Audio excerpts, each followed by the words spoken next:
Hello students, तो welcome to second part of mechanical properties of fluids.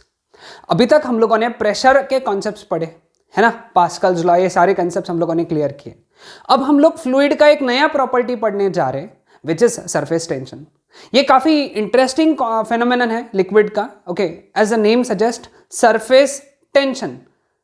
एक इससे किस्सा याद आया, आई जस्ट शेयर। हाँ, मैं थोड़ी देर बाद शेयर करता हूँ, बहुत इंटरेस्टिंग किस्सा हुआ था इससे। तो सरफेस टेंशन, टेंशन यानी फोर्स, है ना। टेंशन क्या होता है? फोर्स। सरफेस यानी जो ऊपर का, जो बाहरी, जो यू कैन से परत होता है, हिंदी में एकदम, हिंदी मराठी में बोले बाहरी परत। ओके, ऊपर का जो सरफेस होता है पानी का, लिक्विड का, वो हमेशा उस पर सॉरी उस पर फोर्स लग रहा है। तो हम लोगों को वो फोर्स के बारे में पढ़ना है, वो क्या है, कंसेप्ट क्या है, वो फेनोमेनन क्या है। Okay, so without wasting our time will start with our topic surface tension, है ना। सो सबसे पहला चीज हम लोग पढ़ते हैं, what is intermolecular force. Okay, intermolecular force, है ना। इंटर यानी दो, है ना। इंटर जो होता है ना, एक second, it will just open का आ जाएगा। तो इंटर यानी क्या होता है? दो मॉलिक्यूल के बीच का फोर्स ऑफ अट्रैक्शन या repulsion is known as intermolecular force. Okay, the force of attraction और रिपल्शन, लेट अस से, क्योंकि हम लोग अट्रैक्शन के बारे में ही पढ़ना है। So the force acting between any two molecules of the substance या two molecules of the substance is known as intermolecular force, है ना। फोर्स बिटवीन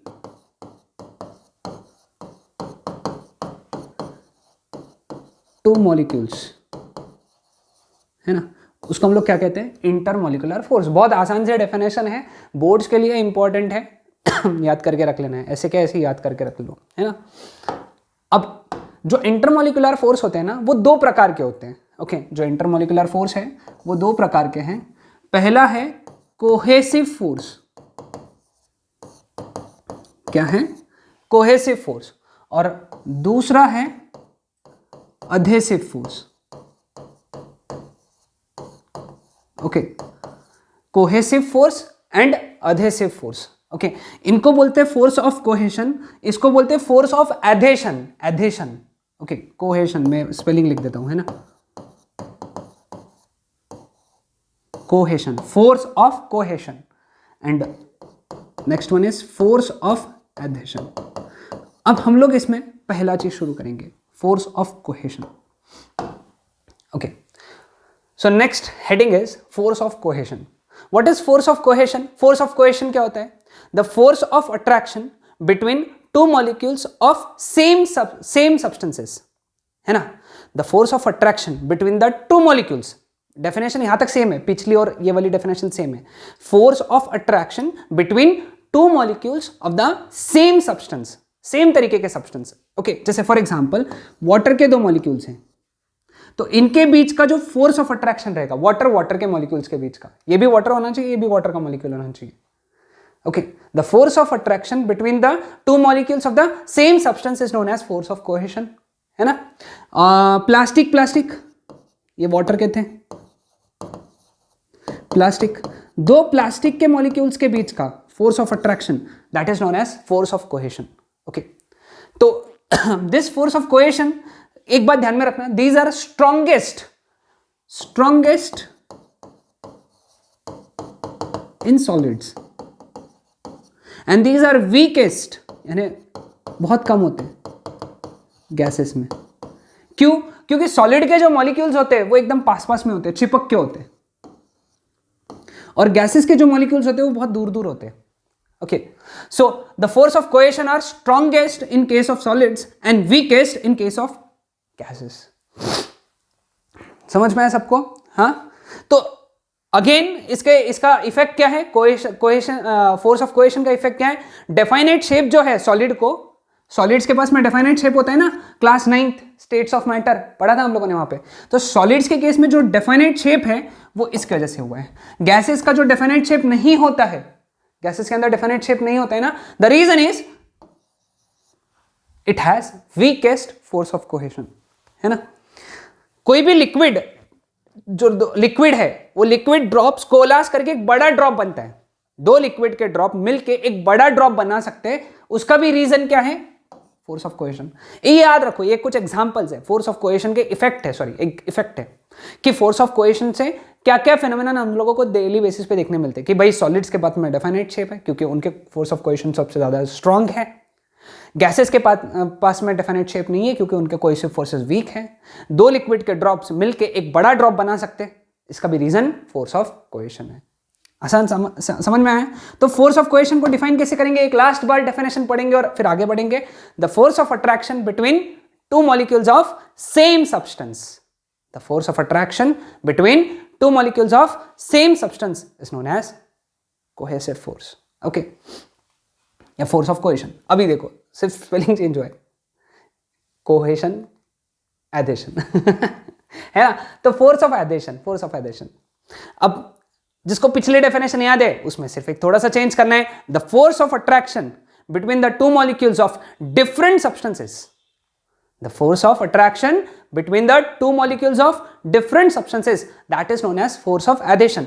कैसे? जैसे फॉर एग्जांपल ये बकेट है ना, और इसके अंदर ऐसा पानी भरा हुआ है, ठीक है। यहां पे एक लिक्विड का मॉलिक्यूल है और यहां पे एक प्लास्टिक का मॉलिक्यूल है, बकेट प्लास्टिक की, ओके, बकेट जो है वो प्लास्टिक की है। तो ये दोनों मॉलिक्यूल्स के बीच का जो फोर्स रहेगा यहां पे, that would be force of adhesion. Plastic और वाटर के मॉलिक्यूल के बीच का फोर्स, ग्लास और वाटर के मॉलिक्यूल के बीच का फोर्स जब तुम पानी डालोगे, अगली बार ग्लास के अंदर पानी डालोगे तो इमेजिन करना कि ग्लास का जो मॉलिक्यूल है और जो पानी जो तुमने डाला है उसका मॉलिक्यूल, उनके बीच में भी एक फोर्स ऑफ अट्रैक्शन है, और वो फोर्स ऑफ अट्रैक्शन क्या है? Force of adhesion. समझ में आया सबको? आसान चीज था, है ना? ओके, यहां डेफिनेशंस है, बहुत सिंपल डेफिनेशंस, टेक्स्ट बुक में मिलती है डेफिनेशंस, या फिर कोई अच्छे पब्लिकेशन का नोट्स ले लिया, जैसे फॉर एग्जांपल टारगेट पब्लिकेशन का, या फिर यू कैन से निकिता पब्लिकेशन का नोट्स ले लिया, तो उसमें भी तुमको ये डेफिनेशंस मिल जाएंगे। ओके, टेक्स्ट बुक में तो है ही है। मैं सजेस्ट करता हूँ कि टेक्स्ट बुक की डेफिनेशंस लिखो। The reason is very simple, boards में मार्क्स मिलेंगे, है ना। मॉलिक्यूलर रेंज, मॉलिक्यूलर रेंज क्या होता है? ठीक है, अब सपोज ये मॉलिक्यूल है बीच में, suppose this is a molecule, ठीक है। अब इसका मॉलिक्यूलर रेंज का मतलब क्या है? इसके वो डिस्टेंस तक जहां तक इसके फोर्स ऑफ अट्रैक्शन है, मतलब इसके वो डिस्टेंस। प्रॉपर डेफिनेशन जो टेक्स्ट बुक में दी हुई है मैं एक बार वो बता देता हूं तुमको, यानी वो भी ध्यान में आ जाएगा। The maximum distance of from molecule, the maximum distance from molecule, maximum distance from molecule up to which the molecular force is effective. The molecular force is effective is known as molecular range. Range यानी distance है ना। समझाता हूं, देखो जैसे for example अब ये range है इस मॉलिक्यूल का, यानी इसका मतलब ये है कि ये डिस्टेंस के अंदर, इधर में या फिर इधर में, कहीं पे भी ये डिस्टेंस के अंदर, कितने डिस्टेंस के अंदर? आर, मॉलिक्यूलर रेंज डिस्टेंस के अंदर अगर कोई दूसरा मॉलिक्यूल आता है, कोई दूसरा या उसके जैसा, तो उस पे मॉलिक्यूलर फोर्स लगेगा, उस पे मॉलिक्यूलर फोर्स लगेगा। अब ये इस पे मॉलिक्यूलर फोर्स लगेगा क्योंकि ये इसके रेंज में है। अपन बोलते हैं ना मेरा फोन रेंज में है, मतलब मेरे फोन में रेंज है, उस पे फोन आएगा, है ना। अगर रेंज के बाहर गया फोन तो उस पे फोन नहीं आएगा, कॉल नहीं आएगा। मॉलिक्यूल रेंज के बाहर गया तो उस पे फोर्स नहीं लगेगा। ओके, समझ में आया? द मैक्सिमम डिस्टेंस, है ना, मैक्सिमम डिस्टेंस मॉलिक्यूल से वो डिस्टेंस जहां तक उसके मॉलिक्यूलर फोर्स लगेंगे, जिसके बाद उसके मॉलिक्यूलर फोर्स नहीं लगेंगे, या जहां तक उसके मॉलिक्यूलर फोर्स लगेंगे, उसको हम लोग क्या कहेंगे? Molecular range. ठीक है, अब यहां तुमको चार ही दिख रहा है, एक्चुअली 3D में इमेजिन करो, बीच में मॉलिक्यूल है, इधर इधर इधर इधर, ऊपर नीचे, ऐसा आड़ा, इधर आड़ा, इधर आड़ा, इधर आड़ा, यानी इमेजिन करो तुम, है ना, इमेजिन करो। अब यही मॉलिक्यूलर रेंज को रेडियस लेके, ओके, मॉलिक्यूलर रेंज को क्या लेना है, रेडियस, और मॉलिक्यूल को लेना है सेंटर, समझे? सेंटर किसको लेना है, मॉलिक्यूल को, और रेडियस किसको लेना है, मॉलिक्यूलर रेंज को। तुमने एक स्फीयर बनाया, सॉरी, तुमने क्या बनाया, एक स्फीयर। अब सामने देखोगे तो सर्कल दिखेगा ना, स्फीयर तो 3D में रहेगा। ओके, द इमेजिनरी स्फीयर, ये इमेजिनरी स्फीयर है सबसे पहली बात तो। The imaginary sphere drawn with the molecule at its center, the imaginary sphere drawn with molecule at its center and आर्यन है molecular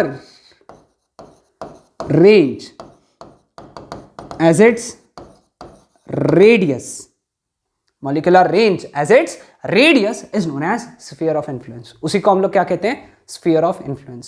तो sphere of influence क्या है, the sphere of influence is imaginary sphere, यानी हर इसके आजू बाजू रहता नहीं है, ये imaginary sphere है, एक्चुअल में थोड़ी ना है ऐसा sphere है, ऐसा नहीं।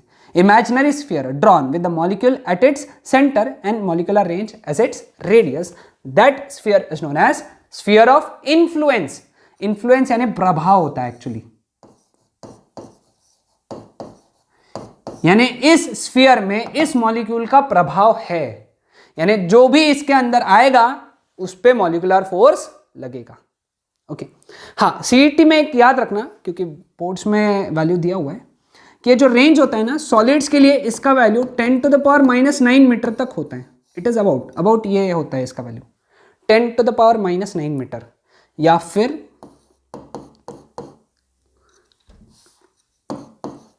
10 एंगस्ट्रॉम,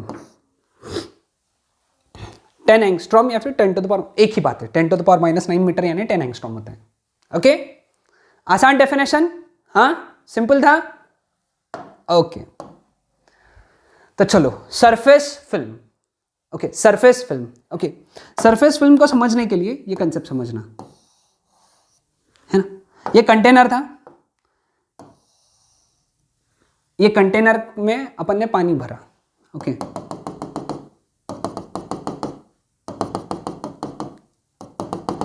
ऐसा पानी भर दिया, ठीक है। अब सरफेस के ऊपर मॉलिक्यूलर रेंज की थिकनेस की लेयर, इसकी थिकनेस कितनी होनी चाहिए, मॉलिक्यूलर रेंज,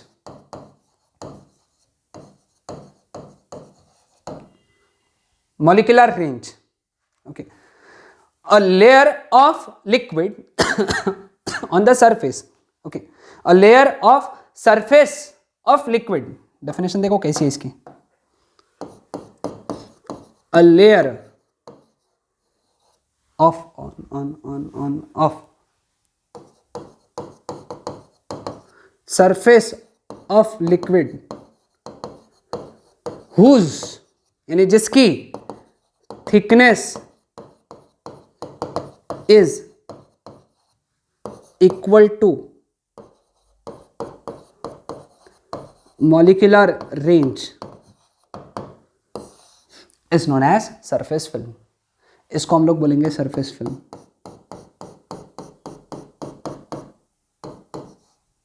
थिकनेस होनी चाहिए मॉलिक्यूलर रेंज, उसकी थिकनेस, उसको बोलते हैं सरफेस फिल्म। यानी सरफेस फिल्म की थिकनेस बहुत कम रहेंगी, कितनी रहेंगी, उसकी थिकनेस कितनी रहेंगी, अबाउट 10⁻⁹ मीटर। समझ आया सबको? Okay, next, free surface of the liquid. Okay, free surface of the liquid. Okay, इसकी डेफिनेशन क्या है, surface of the liquid which does not experience any shear stress, समझाता हूं ये शेयर स्ट्रेस का मतलब क्या होता है। Is known as free surface of liquid. Definition ऐसे कैसे याद रखना है ना, ये वर्ड को अंडरलाइन कर देंगे अपन, शेयर स्ट्रेस। शेयर स्ट्रेस यानी ऐसा फोर्स या ऐसा स्ट्रेस या force, you can say as of now भी इतना ही याद रखो, जो उसका शेप चेंज करेगा।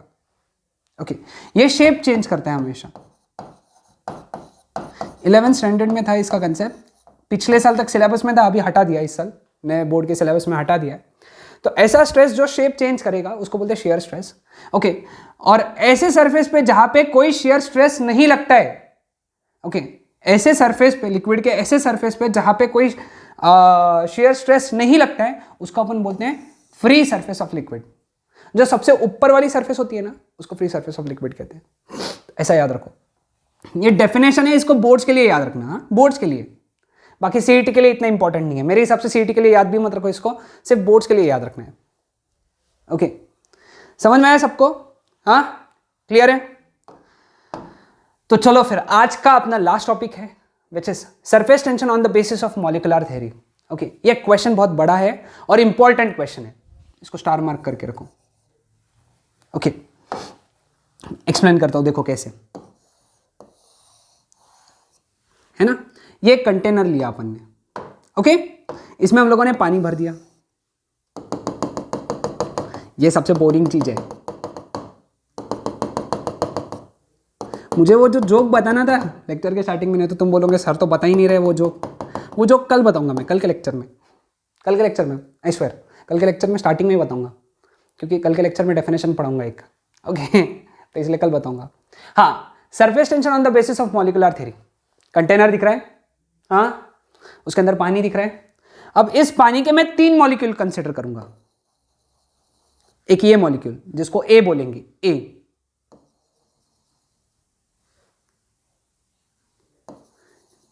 एक ये मॉलिक्यूल जिसको बोलेंगे बी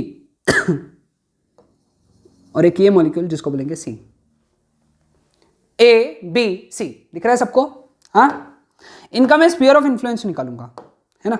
अब ए जो है, ए वाला molecule, it is well within the liquid. Okay, A is well within the liquid. B is just below the surface of the liquid. B कैसा है? लिक्विड सरफेस के जस्ट बिलो है। और C is on the surface of the liquid. मैंने गलत बताया है, उसको सही कर देता हूं 1-2 मिनट।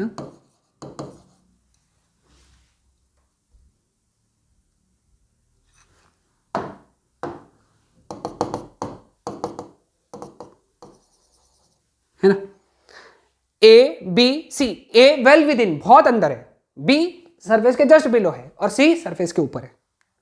ठीक है, अब इनका अगर स्फीयर ऑफ इन्फ्लुएंस बनाया मैंने, तो इसका ऐसा आएगा,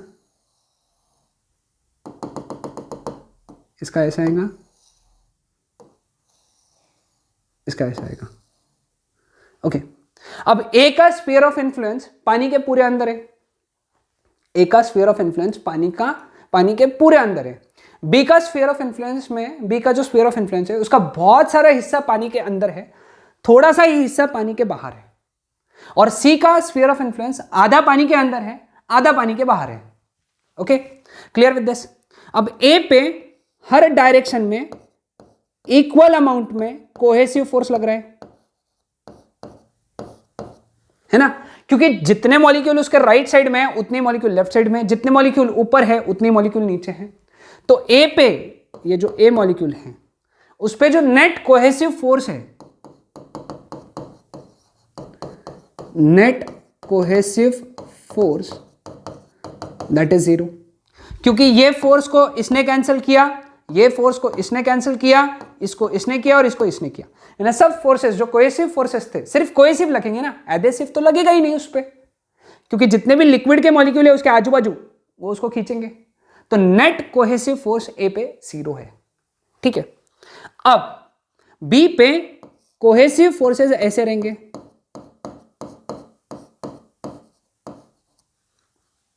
ठीक है, कोहेसिव फोर्सेस रहेंगे, और कुछ एडेसिव फोर्सेस ये एयर के मॉलिक्यूल्स लगाएंगे जो उसके स्फीयर ऑफ इन्फ्लुएंस में, थोड़े बहुत एयर के मॉलिक्यूल उसके स्फीयर ऑफ इन्फ्लुएंस में, वो उस पे एडेसिव फोर्स लगाएंगे। किस पे? बी पे। तो बी पे दो प्रकार के फोर्स लगेंगे। ओके, बी पे दो प्रकार के फोर्स लगेंगे। पहला लगेगा कोहेसिव फोर्स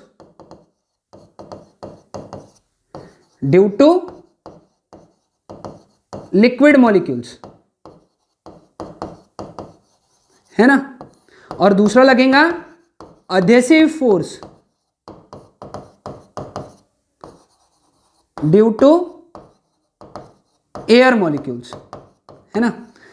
लेकिन मुझे बताओ, एयर के मॉलिक्यूल्स तो वैसे ही दूर दूर रहते हैं, एयर के मॉलिक्यूल्स तो बहुत दूर रहते हैं ना, तो उनकी क्वांटिटी बहुत कम रहेगी, एयर के मॉलिक्यूल्स की क्वांटिटी बहुत कम रहेगी, तो इनका जो एडेसिव फोर्स रहेगा दैट इज निग्लेक्टेड, बहुत छोटा रहेगा, बहुत कम रहेगा, तो वो निग्लेक्ट हो जाएगा।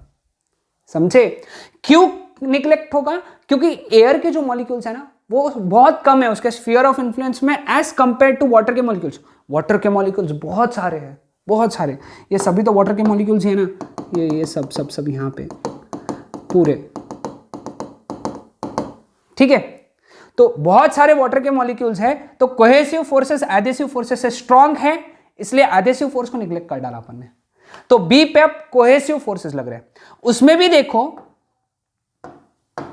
देखोगे तो ये कोहेसिव इसको कैंसिल करेगा, लेकिन नीचे वाले हिस्से में ऊपर वाले हिस्से के कंपैरिजन में ज्यादा कोहेसिव फोर्सेस है, क्योंकि बी के नीचे ज्यादा मॉलिक्यूल्स हैं, बी के नीचे पानी के ज्यादा मॉलिक्यूल्स हैं बी के ऊपर के कंपैरिजन में, है कि नहीं।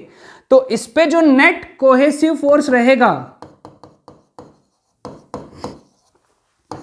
वो जीरो नहीं रहेगा, it would be directed downwards, नीचे के तरफ लगेगा। ये बहुत ज्यादा इंपॉर्टेंट चीज है, समझ में आया तो ही आगे समझेगा। यानी बी पे जो नेट कोहेसिव फोर्सेस हैं वो नीचे के तरफ है, नेट कोहेसिव फोर्स। क्योंकि क्या हुआ, देखो बी का मॉलिक्यूल था, उस पे ये वाले फोर्सेस कैंसिल हो गए, लेकिन जो ऊपर वाले फोर्सेस थे वो कम थे और नीचे वाले फोर्सेस ज्यादा थे, क्योंकि ये हिस्से में कंपैरेटिवली ये हिस्से में इसके कंपैरिजन में ये हिस्से में ज्यादा मॉलिक्यूल्स है वाटर के, तो नीचे के तरफ ज्यादा फोर्स लगेगा और ऊपर के तरफ कम फोर्स लगेगा। कौन सा वाला? एडेसिव। इसकी तो बात ही खत्म हो गई, सॉरी कोहेसिव। एडेसिव की तो बात ही खत्म हो गई। नीचे के तरफ ज्यादा कोहेसिव फोर्स लगेगा, ऊपर के तरफ कम कोहेसिव फोर्स लगेगा, इसीलिए नेट कोहेसिव फोर्स बी पे नीचे की तरफ रहेगा। सो बी की टेंडेंसी क्या है? तुम बी को पूछोगे भाई कहां जाना है तुमको, तो बी क्या बोलेगा? नीचे। क्यों वो नीचे जाना चाहता है? क्योंकि नेट कोहेसिव फोर्स उस पे नीचे है। चलो अब सी की बात करते हैं। सी का सीन कैसे है? सी पे कोहेसिव फोर्सेस लग रहे हैं, है ना। सी पे भी दो प्रकार के फोर्स लग रहे हैं, एक है कोहेसिव फोर्स, तुम लिख लोगे पूरा, cohesive force due to liquid molecules, and C पे कौन से फोर्स लग रहे हैं दूसरे? Adhesive force due to air molecules. Air molecules कहां पे हैं? यहां पे,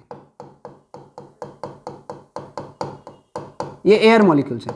मुझे बताओ एयर के बहुत सारे मॉलिक्यूल्स है क्या लिक्विड के कंपैरिजन में? लिक्विड के जितने मॉलिक्यूल्स है उसके कंपैरिजन में एयर के मॉलिक्यूल्स बहुत कम है, तो इसीलिए हम लोग एडेसिव फोर्स जो है वो निग्लेक्ट कर देंगे। क्योंकि एयर के मॉलिक्यूल्स कम हैं तो एडेसिव फोर्सेस कम रहेंगे, लिक्विड के मॉलिक्यूल ज्यादा है, तो सी पे सिर्फ और सिर्फ कोहेसिव फोर्स लगेगा, है कि नहीं। तो सी पे अगर नेट फोर्स निकाला अपन ने सी पे, तो नेट फोर्स देखो ये इसको कैंसिल करेगा। अब जो भी फोर्सेस है वो ये है और ये है, मतलब कहां लग रहे हैं? नीचे की तरफ। तो इसके भी cohesive forces are net cohesive force. C का भी इट इज डायरेक्टेड डाउनवर्ड्स, नीचे की तरफ, डाउनवर्ड्स नीचे की तरफ है। यानी सी को पूछोगे कि भाई तुम कहां जाना चाहते हो, तो सी बोलेगा मैं भी नीचे जाके मरना चाहता हूं। सभी नीचे जा रहे हैं, ए एक्सेप्ट ए को छोड़ के। ए बोला मैं तो पहले ही अंदर हूं, मैं बहुत अंदर हूं, तो मेरे को टेंशन नहीं है। बी बोला मैं नीचे जाऊंगा, सी बोला मैं भी नीचे जाऊंगा। And every molecule on the surface of the liquid, okay, in the surface film of the liquid, हर वो मॉलिक्यूल जो लिक्विड सरफेस पे है, या लिक्विड सरफेस के सरफेस फिल्म के अंदर है, हर वो मॉलिक्यूल जो लिक्विड सरफेस फिल्म के अंदर है, जितने भी इसके अंदर के मॉलिक्यूल्स रहेंगे वो सारे के सारे कहां जाना चाहेंगे? नीचे। They are trying to go inside. नीचे का खजाना है क्या? नहीं, उन पे कोई सी फोर्सेस लगे। समझा क्या ये चीज? बहुत इंटरेस्टिंग चीज समझे हम लोग, है ना, कि भाई हर मॉलिक्यूल जो इसके बीच में है, किसके बीच में है? हर वो मॉलिक्यूल जो सरफेस फिल्म के अंदर है, सरफेस फिल्म के बीच में है, वो कहां जाना चाहते हैं? नीचे। लेकिन जाना चाह रहे, जाने मिल रहा है क्या उनको? नहीं। इसका मतलब उन मॉलिक्यूल्स को किसी ने पकड़ के रखा है, किसी ने फोर्स लगा के रखा है। ओके, यहां पे यानी इसका मतलब ये जो सरफेस फिल्म है, ये सभी मॉलिक्यूल्स नीचे जाना चाहते थे, लेकिन इनको जाने मिला क्या? नहीं। मतलब सरफेस फिल्म के ऊपर बहुत सारा फोर्स लगा हुआ है। ओके, एंड अभी मैं जो लाइन लिखूंगा वो बहुत ज्यादा इंपॉर्टेंट है, वो अलग कलर से लिखता हूं। सरफेस फिल्म या फ्री सरफेस ऑफ लिक्विड, या सरफेस ऑफ लिक्विड लिखेंगे, surface of liquid behaves like stretched elastic membrane. किसके जैसे बिहेव कर रहे हैं? स्ट्रेच्ड इलास्टिक मेम्ब्रेन के जैसे बिहेव कर रहे हैं। These are behaving like stretch elastic membrane, यानी ऐसा खींच के रखा है। ये देखो, इमेजिन करो, ये मॉलिक्यूल जो था ये सरफेस पे, वो नीचे जाना चाहता था, ऐसा नीचे जाना चाहता था। इमेजिन, अब मेरा आ गया, मैं डांसर तो नहीं हूँ, ऐसा नीचे जाना चाहता, लेकिन उसको जाने मिला क्या? नहीं। यानी उसको बाहर की तरफ खींच के रखा होगा। ओके, बाहर की तरफ उसको खींच के रखा है, यानी वो जो ऊपर का सरफेस है, इमेजिन करो कि उसको खींच के रखा है, स्ट्रेच करके रखा है। तुमने इलास्टिक को देखा? इलास्टिक को तुम कैसे खींच के रखते हो? तो that is stretched elastic membrane, and this behaviour is due to surface tension. This behavior means which phenomenon? Surface tension. यानी लिक्विड की सरफेस हमेशा टेंशन के अंदर है, हमेशा उस पे क्या लग रहा है? फोर्स लग रहा है। लिक्विड के सरफेस पे जितने भी मॉलिक्यूल्स हैं उन सब पे हमेशा क्या लग रहा है? फोर्स लग रहा है। This phenomenon is known as surface tension. Definition ऐसी नहीं है इसकी डेफिनेशन अपन कल पढ़ेंगे, और वो जो जोक है वो इसी डेफिनेशन पे है, तो वो भी कल पढ़ेंगे। ओके, तो सभी को समझ में आए? ये बहुत इंपॉर्टेंट कॉन्सेप्ट है, इसका बहुत अच्छे से पैराग्राफ्स में आंसर दिया हुआ है। वो आंसर सभी ने लर्न करने हैं, अच्छे से लिखना भी है। बोर्ड्स के इसमें काफ़ी इंपॉर्टेंट है और हॉटशॉट क्वेश्चन है बोर्ड्स का, तो याद रखना है। ओके, सो लिक्विड सरफेस किसके जैसा बिहेव करता है? अगले बार से तुमको किसी ने भी पूछा, रात में उठा के 12 बजे भी उठा के पूछा कि लिक्विड सरफेस कैसा बिहेव कर रहे हैं? Liquid surface is behaving like stretch elastic membrane. कैसे स्ट्रेच इलास्टिक मेम्ब्रेन के जैसा बिहेव कर रहे हैं? सभी मॉलिक्यूल्स कहां जाना चाहते हैं? नीचे, लेकिन जाने मिला क्या? नहीं। इसका मतलब उन पे क्या लग रहा है? फोर्स लग रहा है। मतलब लिक्विड की सरफेस कैसे बिहेव कर रही है? स्ट्रेच इलास्टिक मेम्ब्रेन के जैसे बिहेव कर रही है। Okay, so that's it for today. ये आज के लेक्चर में था। इतने सारे डेफिनेशंस हैं, सभी के सभी डेफिनेशंस अच्छे से पढ़ो और लर्न करो। Okay, clear witness? कल के लेक्चर में हम लोग सरफेस टेंशन की डेफिनेशन पढ़ेंगे, सरफेस एनर्जी की डेफिनेशन पढ़ेंगे और इन दोनों के बीच का रिलेशन देखेंगे। Okay, that's it.